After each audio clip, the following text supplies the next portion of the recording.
It's safe to say that Amy Rose is a pretty important character to video games. She's the primary love interest and the most famous female character in the Sonic franchise, one of the most important series to the history of video games, and the reach that Sonic and by extension all of the characters in that franchise have had are pretty massive. With all of that in mind, it kind of makes sense that there's been a lot of discussion about the new direction that Sega has been taking her character over the past few years. If you're watching this video, there's a good chance you already kind of know what I'm talking about, but if you don't, I'll introduce the topic real quick. Over the past maybe decade or so, Sega has decided to purposely change Amy's character to de-emphasize her crush on Sonic and focus more on her other character traits. Instead of her just being constantly lovey-dovey and showing how much she loves Sonic all the time, they've instead decided to have that be a bit more of a background element of her character and focus more on the rest of her personality. One of the easiest ways to see this is in Sonic X Shadow Generations, where a few cutscenes were changed from the original to make Amy more friendly and less clingy. I've seen a lot of people who really didn't like these changes or this overall direction for Amy as a character, and this is a perspective that I just don't understand. Seeing Amy's new character direction has overall made me like her as a character far, far more, and while I of course respect other people's opinions, I certainly don't agree with them here. Considering how I've seen a few videos posted recently, or recently-ish, where Amy's new direction has been being challenged, I've decided to share my opinion and explain why the new Amy is great, actually. Now, the main complaints that I can find for Amy's new direction usually fall into one of two camps, generally speaking. The first are a group of people who liked Amy when her crush was more at the forefront of her character, as they liked the interactions it brought about, and the second is that Amy now doesn't really have as much of a character anymore, with this part of who she is being de-emphasized. Now, of course, these aren't the only complaints that people have levied. People have a ton of different opinions for different reasons, but I can't cover all of them in this video. If there's something you didn't see covered here, drop a comment down below and I'll probably be able to respond. To start, let's talk about why I wasn't a super big fan of how Amy used to be portrayed in a lot of these games. Before we get to anything else, I want to discuss a criticism I see brought up a lot in this discussion that I've always thought was really silly. There have been some people who have said that Amy's behavior in these games comes off as stalkerish or abusive or something, and I've never seen that. There's a lot to unpack here, and it is true that there are some double standards for how this type of stuff is portrayed in media, but I think you kind of have to miss the point to come to this conclusion about Amy and Sonic's portrayal, even when Amy's crush was at its worst. I really think a lot of this criticism comes from a misunderstanding of when this criticism should actually be levied against a character, born from a misremembering of the first cartoon character who came under fire for this kind of thing, namely Pepe Le Pew. A lot of people just remember Pepe as that one Looney Tunes character who was really creepy to that one cat, and as time went on and awareness of sexual harassment as a topic got more commonplace, people took a look back on those cartoons and realized that, hey, maybe this isn't as funny as I remember it being.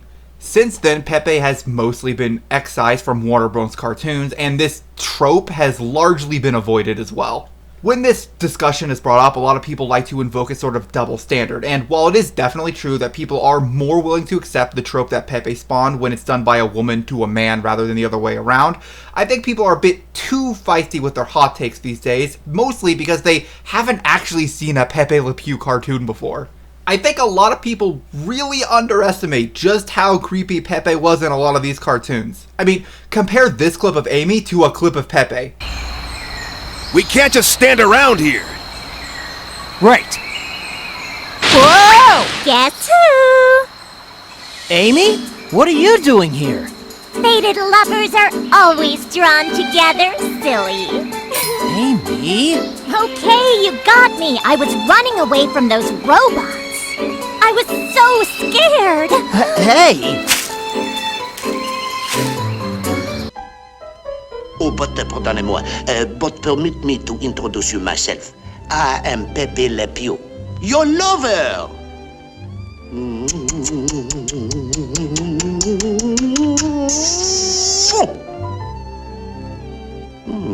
So impetuous, but nice.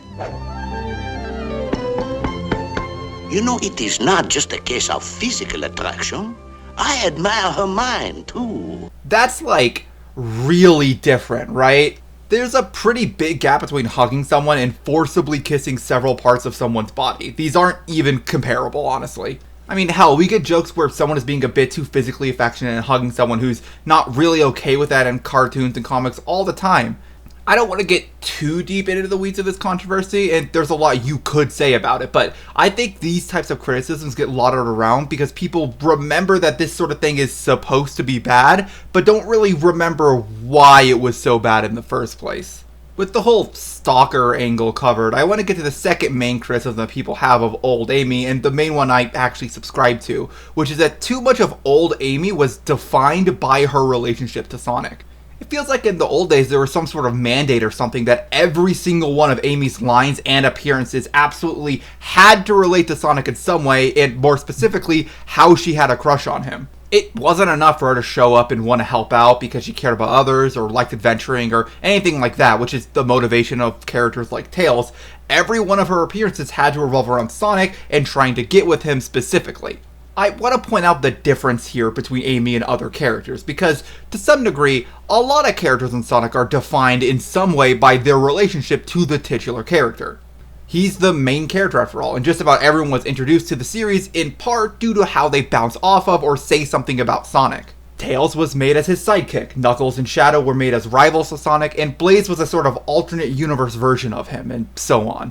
It's pretty normal for a series like this to create characters for this specific purpose. The main difference here is that these characters were created with something besides Sonic to do in mind, and were allowed to grow naturally past their role of just being Sonic's friend or rival or whatever else, whereas Amy has kind of just stayed a Sonic fangirl for a lot longer than she should have. A good litmus test in my mind for this is whether or not a character could carry a story or a game on their own without Sonic showing up or even being mentioned. Tails and Knuckles, I think, just have had stories or games where they've gone on their own adventures and had their own lives, and I think Amy has more recently, but it's taken her a lot longer to get here than it has the other main characters. I feel like I can count on one hand the number of scenes Amy was in pre-Boom where her crush on Sonic didn't come up at all. It's like, what, a couple of scenes in the adventure games, maybe? So much of Amy's presence in the early games revolved around Sonic in a way that other characters like Tails never did. It's not a flaw in Amy's character that she cares about Sonic or has a crush on him, but I do think it's a pretty serious flaw in her characterization that, without that thing to rely on, many games felt like they might as well not include Amy at all. I think the thing that I really disliked about Amy in a lot of these depictions, especially when I was younger, is how dismissive the games felt toward her. There are a lot of people who have tried to make Amy's crush on Sonic a symbol of strength for her character, that it defines her love of adventure and her character growth in a positive way, but I never really saw that in a lot of the games that were being made around this time.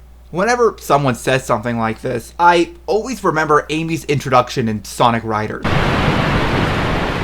Yeah, but what exactly is Eggman really after? Ah, it can't be anything too important. Hey, Sonic! Huh? Amy? Don't tell me you've signed up too! Of course, it really looks exciting and fun. Why wouldn't I join? And besides, this way, I'll be able to keep my eyes on you. Ugh. This cutscene, I think, was the first introduction I ever had to Amy as a character, and Sonic's reaction pretty instantly told me how I was supposed to feel about her. Sonic is the main character of the franchise, and the person we see the games through for the most part, and I don't think it's a stretch to think that a lot of people saw Amy the way Sonic did in these cutscenes, specifically as a nuisance. Amy was repeatedly portrayed as annoying or clingy, and overall just someone who Sonic wanted to avoid more than anything, and not in like a fun way. It wasn't like, oh, Amy, what a rascal, she's up to her tricks again. It felt like Amy was the butt of the joke in a lot of these scenes, and looking back on it, a lot of it feels really mean-spirited. Amy, to me, often felt less like a character and more like a trope, and that's maybe my biggest complaint with her portrayals in this era. Especially as a kid, I was really familiar with this exact trope in kids' media. You had the sisters from Johnny Test, Panini from Chowder, and while they were a bit before my time, there was like Helga from Hey Arnold and the Kanker sisters from Ed, Edd and Eddy. And out of all these characters, Amy felt like she was doing this trope more incessantly, but in a less funny way than all of these shows. It really soured me on Amy as a character and made me really hate how she was defined as a character by her crush and nothing else. I think now would be a good time to make a comparison to some other characters. I've said a lot how I feel like, at this time especially, Amy's crush on Sonic is all she was and was way too big a part of her character, but I feel like it might come off as if I don't like this aspect of her character at all. And yeah, for a while, a part of me did think that maybe Amy would be better off if they just removed the whole crush angle from her character entirely, but I definitely don't agree with that sentiment anymore. Not only have her more modern incarnations sold me on the idea, but looking back on it, there are a lot of characters with these kinds of things as a big part of their stories that I absolutely love. Just as an example, let's take a look at the Pines twins from Gravity Falls. This show was also a pretty big part of my childhood and a good point of comparison for Amy as a character. If you're not familiar with Gravity Falls, first off, go watch it. It still holds up even if you're an adult. But also, it's a show about two 12-year-old twins who go to visit their great uncle Stan in a small town in Oregon for the summer. A lot of other stuff happens, and it's built a lot off of mystery elements, but the Pines twins are the core of the story. The two are not only going on an adventure to discover the secrets of the weird town of Gravity Falls, but also just being young preteens having a fun summer, and like a lot of preteens, a big part of that for them is romance. Dipper has this huge crush on the older teen working in their grunkle's mystery shack, Wendy, and Mabel is crushing on a new random boy like every week and trying to get his attention. There are multiple episodes dedicated to both of their romantic escapades, and it's a pretty important part of the series in my opinion. Like, sure, it's not the main thing the series is about by any means, but Mabel learning how to deal with creeps like Gideon and Dipper finally moving on from Wendy get a lot of focus. It's a show about growing up, and awkward teenage romance is a part of that, and I love how the show does it. I think the whole thing with Dipper and Wendy probably does go on for a bit too long, but I don't hate that it's here at all or anything, and Mabel's obsession with having a perfect summer romance is a lot of fun. I think Mabel in particular is a good point of comparison here because Mabel really captures that girlish obsession with romance that Amy's character is based on. Hell, one of Mabel's first scenes in the show is about her obsession with boys, and it's something I could actually totally see Amy doing. Do you like me? Yes. Definitely. Absolutely. I rigged it. I think the important difference is that while both of the Pines twins have their young teenage crushes being a big part of their story, it never defines them as a character. If you asked me to describe these characters to you, I could go on for a long time and never mention that aspect of who they are. But if you were to ask me to describe Amy throughout most of the Sonic series, the first thing I'd probably say is has a crush on Sonic, and I kind of hate that.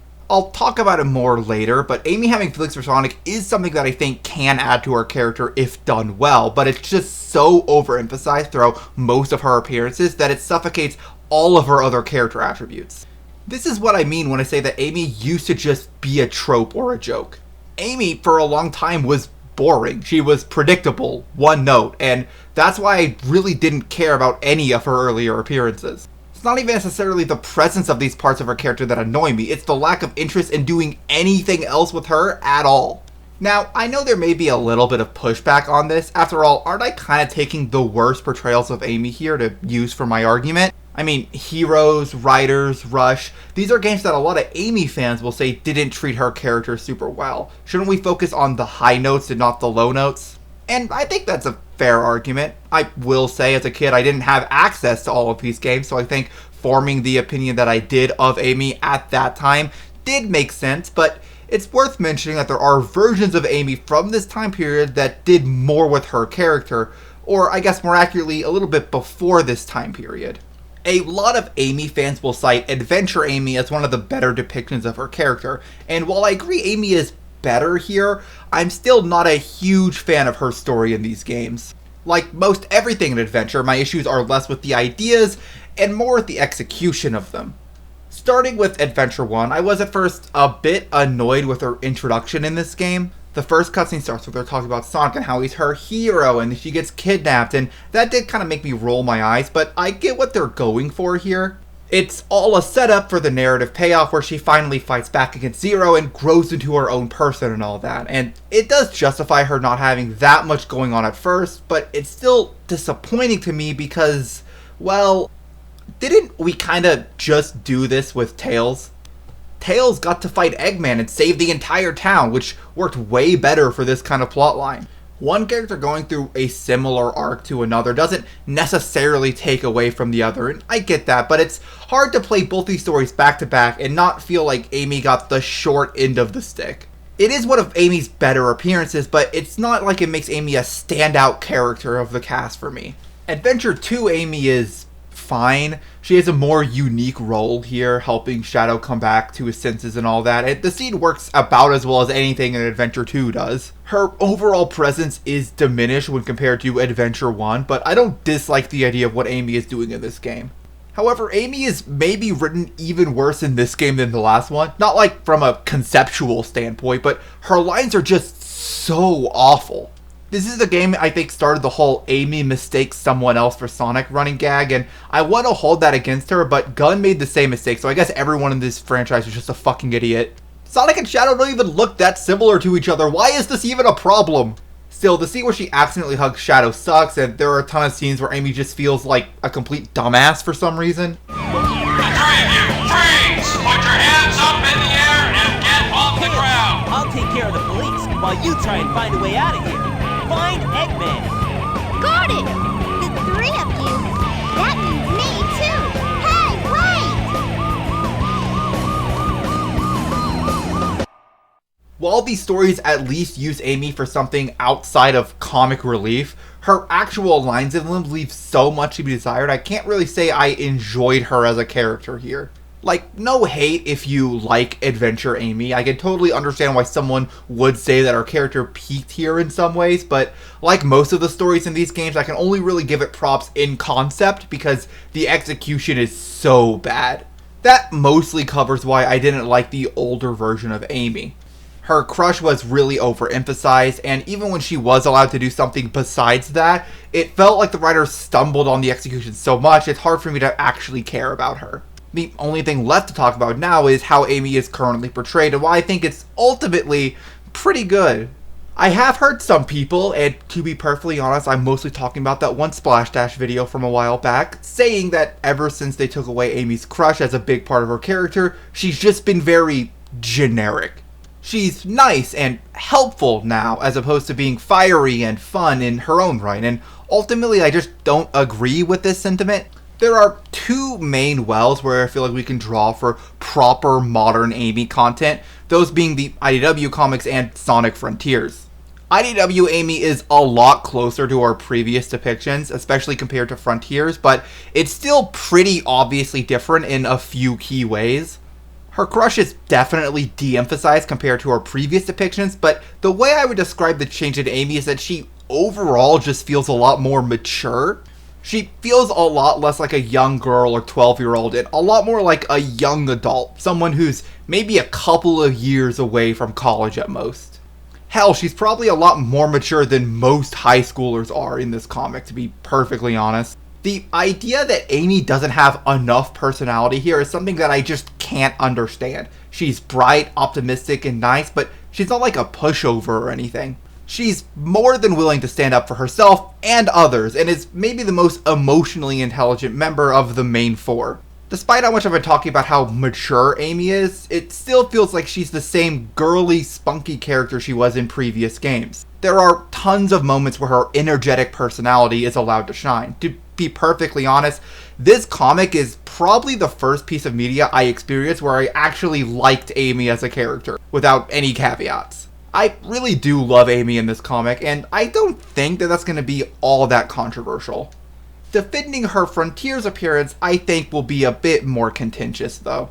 I know a ton of people really didn't like this game's story in general, and while I can understand a lot of the complaints, I don't agree with them. One complaint I hear a lot, and something that's applied across the board really, is that the characters are a lot lower energy in this game.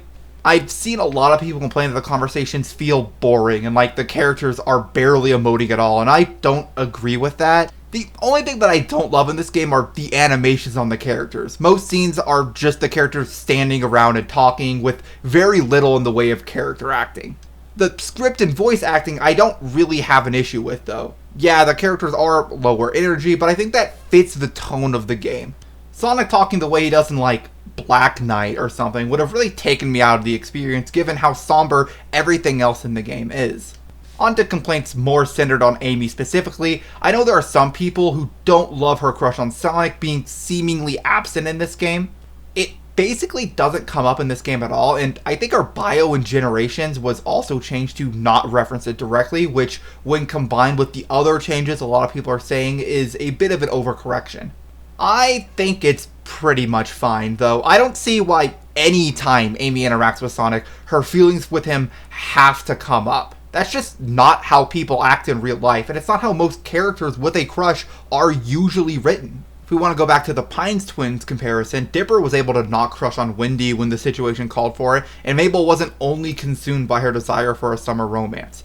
Amy is a reasonable enough person to know when she shouldn't be flaunting over Sonic, and the idea that her not being able to do that is more entertaining or like an interesting character flaw is not an opinion I even really understand.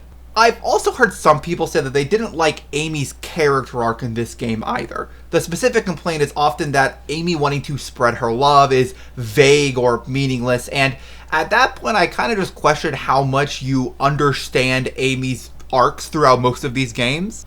I mean, part of Sonic's motivation as a character is freedom and spreading it to other people, and in some ways you could argue that's about as vague as spreading love. But we all know what Sonic means by freedom, right? He's helped others live their own way and be true to themselves a ton in the past, and if someone told you that Sonic represented freedom, I think people would understand that's what they meant.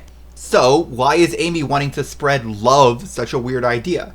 And what most people call Amy's best stories, the ones from the adventure games, the main thing we see Amy do is help people rediscover their empathy and care for others. I think it's pretty easy to understand that trying to spread that to more people is her ultimate goal. That's what it means for her to want to spread her love to other people.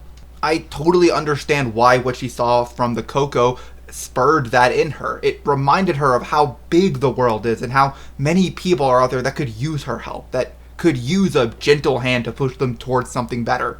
That doesn't sound vague to me at all. Now, I will say this is one I've seen a bit less, but one detail I have seen some people bring up about Amy is that they don't like her having superpowers. The thing that stands out about Amy to some people is that she's one of the most normal members of the cast. Sonic is supernaturally fast, Tails has multiple tails, and Knuckles has to have something going on to be able to break boulders apart that easily. Amy, in comparison at least, is a bit weaker than the other main three members of the cast. She's slower than Sonic, not quite as strong as Knuckles, and can't fly or build things like Tails can. At least when it comes to combat, Amy was a bit weaker, but that's not where her strengths lied. Again, she was written as the most emotionally intelligent of the bunch when she was actually written like a character, and not every character has to be powerful in combat to be useful. I've seen some people complaining that her emphasis on tarot cards and frontiers and the like makes Amy almost too mystical or magical, and that overall they're pushing her to a more combat-centric role in a way that damages her character. I disagree because at this point, I don't think it makes sense to say that Amy should be shown to be that much less effective in combat or at adventuring than the others. I mean, yeah, she kind of started out that way in the classic games, but at this point, the gang has gone on so many adventures, and Amy has had an active role in so many of them that she's done a ton of catching up to the boys. I do like the idea that Amy started off as a normal girl who became powerful through force of will rather than being naturally gifted, but at this point in the franchise, we're at the tail end of that story. By now, Amy has done the work. She should be allowed to just be a badass. And I think it's worth bringing up that Amy does want this. It's not like the guys are forcing Amy in a direction that she never wanted to go in the older games. I mean, starting in Adventure 1, Amy seems to have a fondness of going on adventures with Sonic. She talks about how she loves beating up robots and stuff with him in her intro cutscene. To Amy, Sonic represents that adventuring lifestyle, and that's something that she enjoys doing alongside him. Amy's story of starting off as this young girl who's a little in over her head and slowly growing into a proper adventurer to rival Sonic, something she's directly stated that she wants to do, I think has been completed at this point. I can understand wanting this arc to be done better, but with the material we have, I don't think it makes sense to portray Amy as more normal than the rest of the cast. I mean, come on guys, Amy has straight up saved the world several times. At this point, she's not a normal girl anymore. There is one complaint I have about how Amy has been being written more recently, and that's that I think they're downplaying her temper too much. In the early 2000s games, and from what I've seen of Sonic X, Amy was pretty consistently shown to have a bit of a temper and to get angry easily whenever someone messes with her, and that was like my favorite part of her character from back then. You know, for someone this sweet and compassionate, I think it might be easy for someone to assume that they're also a bit naive and easy to take advantage of, but Amy has never been portrayed like that. Anyone who tried to mess with her had another thing coming, and that was one of the bits I actually really liked. I also just, in general, really like the idea that Amy is usually the nicest person in the cast, but is secretly on a hair trigger. It's just really funny to me. Now, I think this is less of an Amy complaint and more of just a new direction for the entire franchise, almost. Sega seems to be sanding off a lot of the rough edges of these characters. Sonic isn't shown to be as cocky as he used to be, Knuckles isn't quite as fast to throw down with people, and Rouge hasn't been allowed to actually be nasty to anyone in I can't even remember how long. I kind of liked it when these characters had bigger flaws that they had to work on, but I also understand the idea that maybe they've grown over their adventures and mellowed out a bit. I don't agree with that direction for the characters, but I understand what they're probably going for. And that's basically everything I had to say. This video is a bit rambly, I realize. I kind of just wrote down points as I could remember them, but I hope this makes people understand where I'm coming from. I like that there's been a bit of an initiative to give Amy a little bit more to do, and I don't really agree with the idea that they're taking away too much of the old personality from the character. Overall, I think the newer versions of Amy are an improvement on the older ones, and I think she's a lot more fun to read or watch. And yeah, that's everything I have to say. Thank you all for watching, and if you have anything to say, go ahead and leave a comment. I'll probably respond.